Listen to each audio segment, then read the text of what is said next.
So Anne Cleary is from University.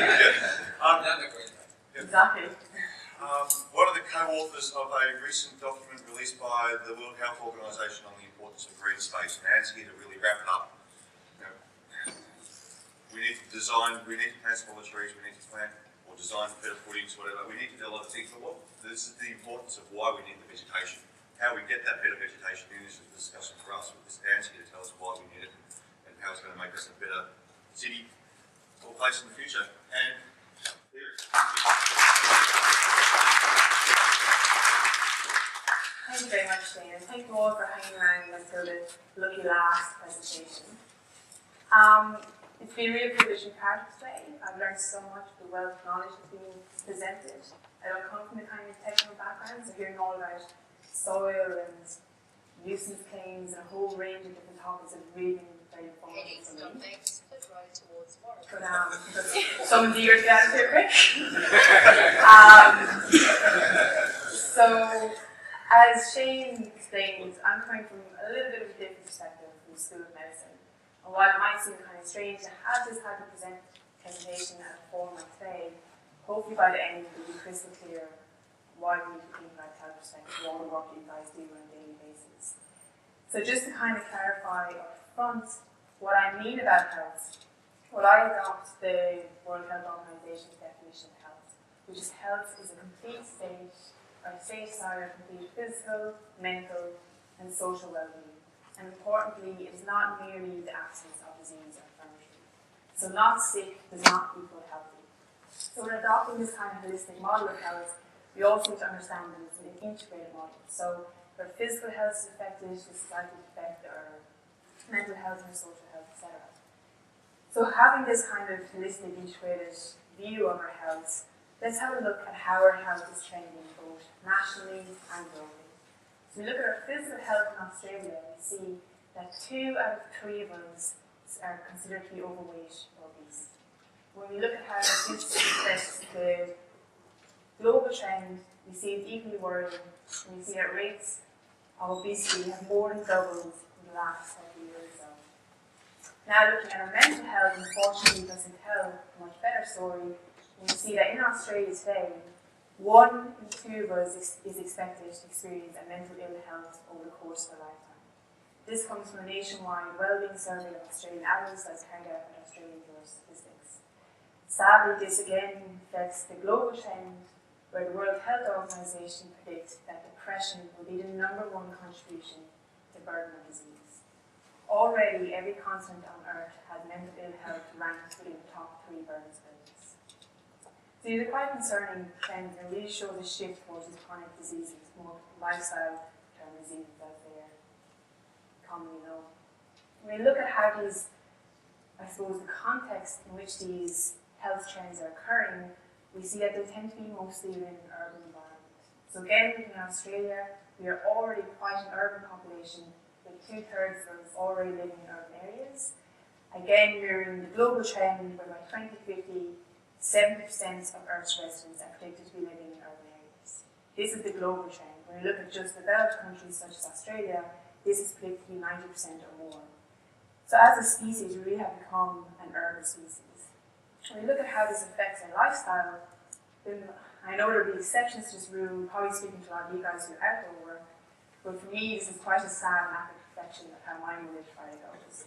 Where you have an hour of some kind of commute, on a good day it's 8 hours in front of some kind of screen in an indoor office environment, followed by the evenings which are now bombarded with this recent phenomenon of screens. So it's not just your TVs, your smartphone, your laptop, a whole range of different iPads and devices.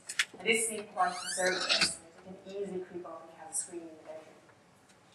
So I guess the overall change has been that we're now very much an indoor and urban species.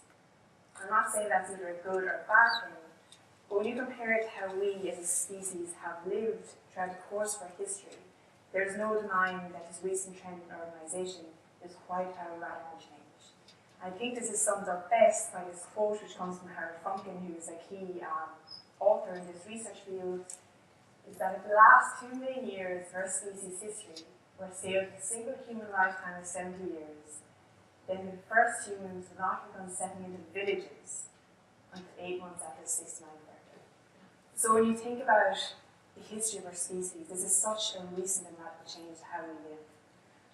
And to share another quote by one of my favourite authors, which is Russian, Leopold, and he was saying this back in the 18th century, that one of the first conditions of happiness is that the link between man and nature should not be broken. And I won't be surprised if we get a few eye rolls from this, because it does sound like quite a philosophical, fanciful kind of quote, but the research evidence has been building, and over the last 30 years or so, we now have substantial evidence base showing that there certainly is an element of truth to what Tolstoy was saying back in the 18th century.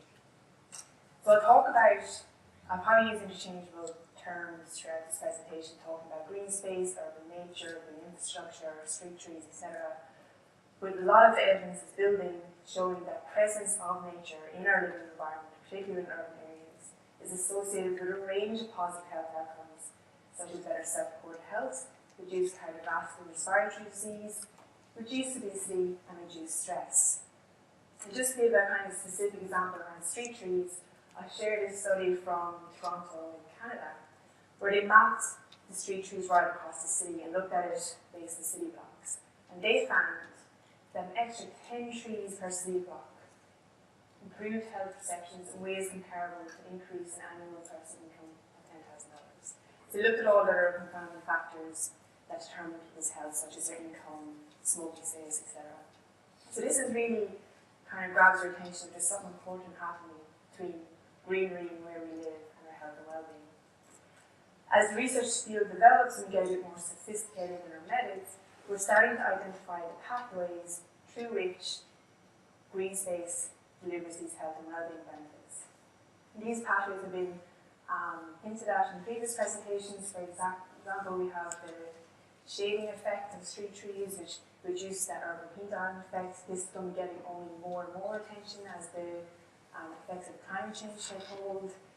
Similarly, can reduce impacts of flooding, which is from Brisbane is a real point of interest for the councils up there, and again becoming more and more interest as you get more extreme weather events with climate change. More obvious pathways as well of the air purification role that vegetation plays, which can improve the air quality and combat those respiratory illnesses. And even things like serving as a buffer to those nuisance man-made noises which are everywhere in the city, from traffic, construction sites, etc., which can cause a lot of stress in your daily life.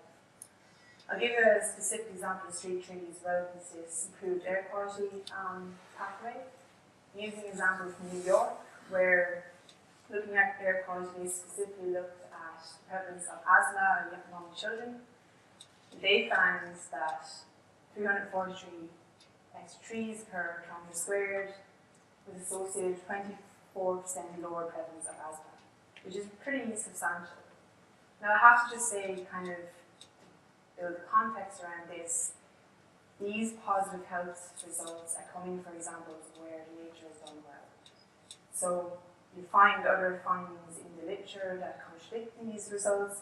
For example, if they use the wrong trees that have high pollen production, that can actually have adverse effects on respiratory health. Similarly, if they're not planted in the right way, so for example, if you have trees too closely planted on narrow streets that form kind of like an enclosed canopy, this can actually trap the fumes from traffic, which can worsen the air quality at that local street level. So the positive results are from the positive, well-done examples of green space. So I'm not saying every single type of green space in urban areas will deliver these benefits. Other pathways include things like exposure to diverse microbiota. When I first started researching this area, this was one I found most surprising. When we were living in these kind of sterile urban environments, we don't have that exposure to kind of the good microbiota that exist in environments. Having that access to nature can really help improve the composition of our microbial gut bacteria, which is critical to underpinning optimal immune function. UV exposure, like having nice green areas, invites us to come outside and have that UV exposure, which helps generate UV, which combats a lot of health ailments. Again, this is a bit of a double-edged sword, particularly up in Brisbane where I come from, because UV exposure can have adverse health effects, which is why we need the importance of this shading canopy from street trees that allow relief from that as well. Having green environments not only to invite us outside, they also allow for social interactions to occur between neighbours and friends in the same community. This in turn enhances community cohesion, which even has a knock-on effect which is being described in this study from Baltimore in the USA, where they showed that a 10% increase in canopy cover was associated with a 12% decrease in crime, which is based on those social interactions and building that sense of community cohesion. Again, if that nature wasn't well maintained, or if there wasn't adequate lighting, it could end up having an adverse effect and increasing rates of crime by allowing kind of hidden areas for people to conduct such crime. Other pathways, you have things like promoting physical activity. When you have nice shady green suburbs, encourage people to get out and be physically active, whether it's walking the dog or pushing a pram or going for a jog or run. This is probably the least researched pathway in the field, which is about the spiritual and emotional benefits. When we're looking at these quite sterile, isolating urban environments, this is extremely important for our mental health and well-being. And following on with that mental health, having access to green spaces in urban areas allows opportunity for stress reduction and attention restoration. My research specifically focuses on these mental health pathways because, as I described the area trends, it's certainly becoming an area of pressing concern within our health systems. So I'll talk a little bit more about these two pathways for mental health. So the first theory I'll talk about is the attention restoration theory. This is by Kaplan et al. He proposes that we all have a directed attention resource which can become depleted over time through extended periods of concentration. So we basically become a bit mentally exhausted. He then says that there are certain types of environments that have certain characteristics that help us to restore that depleted attention resource. The characteristics of restorative environments are things like extent, that sense of openness and exploration.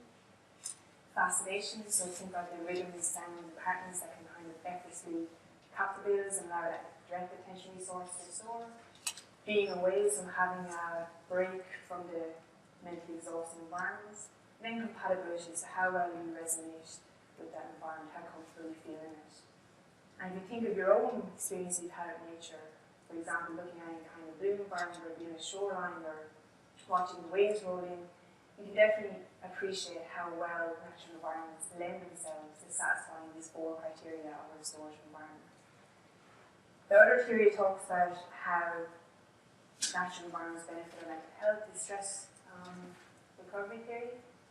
This is by Ulrich, who is kind of the founding forward of this research field. It was his landmark paper, A View Through a Window, that really ignited this whole field. So he looked at the recovery rates of patients in hospital, and he found that the ones who had a view of street greenery in parks recovered quicker with less need for painkillers and less nurses' complaints, compared to very similar patients also living in post-operation who had a view of more urban concrete in their window. So that really kind of got people interested in this area, and from that work he then developed this theory which proposes that as a species we've conserved the trait to be able to recover quickly from a fight or flight kind of stressful episode, and that quick recovery has enabled our survival, hence that trait has been conserved. And it's these natural environments that allow that quick recovery from stress. So those are the two theories, and just to kind of describe a street tree relevant study looking at stress recovery. This one comes from London in the UK, where again they mapped the levels of street trees across all the boroughs in London, and they found that an extra street tree per kilometre of street was associated with around one less prescription for antidepressants among 1,000 people, which is really significant when you're looking at the population of London and as we look at the increasing trends in antidepressant prescribing and trends in mental ill health. So looking at those two theories around stress recovery and attention restoration, when I first started looking at this area, I felt a little bit frustrated because both of those theories talk about how nature restores us to baseline level of mental health. So you have to either deplete a state of mental health, whether it was through being stressed or mentally exhausted and in nature could restore you. But I knew from my own experiences and from what I've seen from other people that we also get this great sense of joy and well-being enhancement in connecting with nature. I look at the other theories that were kind of out there at the time. We have biophilia hypothesis by E.O. Wilson, which talks about mankind's innate need to connect with other living things, and there's things like ecological identity and ecocentrism and a whole range of things. But I guess what really got me excited was this idea of nature connection. So nature connection is very individual. It talks about our own personal attitudes, feelings and behaviours towards the environment. And the reason I got excited about this was, well, first of all, from a research perspective, you can measure it via validated scales, where it's either nature relating scale or the single item inclusion itself. There's also the connections nature scale, which has been adapted in the UK to measure nature connection with children. So it's always good to be able to collect good data on these things. But what really got me excited is that the initial studies that are coming out around nature connection show that high levels of nature connection are associated with a range of positive things, such as greater subjective well-being, greater intrinsic value orientation, and greater eudaimonic well-being. I just want to briefly talk about eudaimonic well-being, why it's really kind of made me excited to make this the focus of my research. So when we talk about well-being, the kind of school of thought is that your well-being is in two forms. So you have hedonic well-being, which is basically a range of emotions, how happy or sad we are at a given point in time. And then eudaimonic well-being talks more about our long-term thriving and flourishing. So measures of eudaimonic well-being are things like sense of achievement, personal growth, personal relationships. It really talks more about how do you help people not be just not sick, but how do you help them really to thrive and flourish as individuals. And then the other reason, which is kind of the flip side of the coin around nature, kind of goes back to my environmental science days, is that high levels of nature connection are also associated with things like willingness to engage in sustainable behaviours and high levels of environmental concern. So I thought there was real potential here if we can kind of unravel the intricacies of nature connection and understand how we can cultivate it along urban populations. We can really deliver those dual benefits of people with high psychological well-being who are active and contributing members of their society. So that's really what I focus my research on. And now I'm going to talk a bit about, I guess I started off with broad talking about here's all the ways nature benefits well-being and here's what our personal nature connection can deliver. And I just want to expand a bit out by kind of framing it within the global context. So we look at the need for green and what the kind of political drivers are out there. Probably the biggest one at the minute is the urban sustainable development goals. We're on goal 11.7. They pledge to provide universal access to safe, inclusive and accessible green and public spaces, in particular for women and children, older persons and persons with disabilities. So this is quite an important global mandate coming out, I guess, stating the importance of greenery within our cities. And just to kind of explain a bit about that, the second part of the sentence about the providing for women, children, older people with disabilities, why people are quite interested about green space within the health context. Because when you look at different types of health interventions, green space provides one that can be universally accessible. So all members of the community, regardless of their income, regardless of their culture or social background, can access green space and receive the same benefits as someone who's completely different from them. And this is really exciting because having that kind of freely, universally accessible health intervention is something that's very rare within public health interventions. So this pledge by the Sustainable Development Goals has been kind of further reiterated with the new urban agenda. So this was part of the Habitat 3 conference that happened in October last year. And again, kind of reiterating the prioritise safe, inclusive, accessible green spaces. And they're also bringing in that kind of civic engagement and sense of belonging, which is where I think kind of the nature connection role can also come in and play. So they're kind of, this is only October last year, so these are kind of new priorities that we're nicely filtering down and informing national, state and local policies. But I just want to talk about the work that the WHO are doing. So I was lucky enough to partake in, to contribute to this work within the World Health Organization's European Centre for Environmental Health. They have quite a big focus on green space over there. So the first report they released, which I helped out on, was a reviewed evidence. So basically what I've discussed in the first few slides, talking about all the different pathways, all the different health outcomes, where the evidence is strong, what we know and don't know. And kind of overall consensus is that we have a really good substantial evidence base showing that green space works and can deliver these multiple health outcomes. So the next stage of that work that I helped with was saying, okay, so we know green space is good for us to deliver these range of health outcomes. What's the best way to design and deliver this green space so we're getting these health outcomes? So what we did as part of this work is basically kind of what are the ingredients for success. We first did a systematic literature review of what's been published in the literature around kind of before and after controlled intervention trials. We also did a call for case studies right across Europe. So I had quite fun few weeks going people from Finland, from Turkey, from Estonia, talking about their experiences of green space for their communities, what their kind of on-ground lessons learned were. I'll talk just briefly about some of the kind of key tips that came from this, but there is an action brief that's going to be released, I'm pretty sure, at the end of this week, so I can send Shane a link to it if we can disperse to you guys as well. Just really, instead of the big chunky WHO document, it's kind of filtering down to just a 12-page brief of here are the do's and don'ts or best practice components from what we learned from that project. So just to mention some of the design tips that came out of this work, it is kind of basically is looking, it's very practical to you guys, and I seem very obvious, but it's good to have the World Health Organization backing these design things. So basically, past street trees or some other kind of urban green space intervention that you want to put in. But we're always working within finite resources, whether it's budgets or space or whatever. So how do you decide where's the best place to put this new green space? Well, not to sound completely obvious, but one of the keys, and this is actually written in the action brief that we released, you put it close to people. You don't put it out, and it's difficult because you can be tempted to have the big whiz-bang kind of iconic park place outside the city maybe, but that kind of contradicts the universal access of green space. Because if you have to get public transport or drive a car to green space, that will automatically exclude a lot of people who really benefit from having access to green space.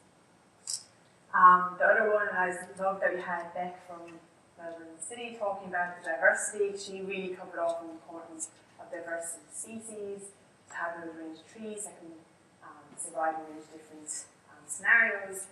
But really what is equally as important is providing a diversity of experiences that can be accessed by a diverse range of people. So allowing access to all types of abilities, all types of ages, and a range of different activities as well, like pushing prams or dog walking or different kinds of social or cultural events or sporting events. It's really, because within urban environments we have such a melting pot of communities with all different kinds of needs, interests, cultural backgrounds, etc. We really need to cater for this, to not have it excluding any one community group. The last two design tips I'll talk about together, which are simple design and maintenance needs. So the simple design is kind of coming back again to not be lured into the kind of ribbon cutting iconic type of green space, which are great and can really encourage tourism and different kind of revenue streams. But when it comes to delivering those multiple health benefits for your local community, they just want the simple stuff. They want some nice looking vegetation that might have a bench, maybe toilets, a sign that tells them where to go and that they can access it, and some street lighting. So I'll give you an example of one of those iconic green space interventions that had some unforeseen adverse effects. And you probably heard of the Highline project. Am I? No. Sorry. Oh, sorry. You probably heard of the Highline project in New York City, which is exactly, yeah. It's an overground green space that they made on a disused railway line. It was very innovative, extremely successful. It brings in I don't know how many millions of dollars in tourism every year. But that project was originally designed to benefit the local communities. But because it's been such a success and it's driven up, open new business opportunities, driven up rental and housing prices, it's actually ended up displacing a lot of those local communities who originally meant to benefit from the green space. So it's kind of, it's just highlighting that if you want to benefit the local community, sometimes just keeping it simple, easy accessible, a signpost, a bench, that can be as much as you need. And then as well, with maintenance needs, this also ties in with the simple design, because you can also be lured into having the kind of whiz-bang musical lighting fountain, but you have to be thinking, what's it going to cost to maintain this in 40 years' time, 80 years' time? Will those pumps need replacing? What are they going to cost me? So again, like, whatever the simple maintenance needs are sometimes the best as well. I published an article in The Conversation a few weeks ago, which summarises all that work that was carried out in WHO, and it had links to reports and things. So that might be a nice 800-word snapshot instead of reading big, thick blue reports. I also want to share just a few freely accessible resources that you can just look up online. This is because I have a list of all the academic literature and references at the end, but sometimes you have to pay quite a hefty fee to get access to those papers. Then you do, it's written with so much jargon and academic roundabout ways of saying things, you may not even get the value from it. So this is a really nice little 4-page brief that provides little two-sentence summaries of all the key literature, and it breaks it up based on what we know about how green space affects like older populations, adolescents, etc. So it's really useful little format. There's also these 4 evidence cards which are developed for Cornwall Council in the UK, which I know might seem like a world away, but a lot of the principles are easily applicable in the Australian context, so that's very nice. And especially if you guys from local council, or if you're in discussions at local council a lot, it's a nice little kind of fit for purpose document. And there's also this comes from the UK as well, which are from the House of Parliament, just little evidence briefs on various topics of urban green space. So as I said, I shared them with you. Sometimes sticking up the big list of references at the end of the presentation can be a bit disengaging for people. So hopefully you'll find more use out of those freely accessible resources online. But that's it for me. I hope now after that presentation that it's kind of, I guess, highlighted the importance of your guys' work. So you're not just planting trees, you guys are improving our health system, helping it move upstream to this preventative health model, and just how important your work is. So it's been a real privilege to speak to you guys. Thanks very much.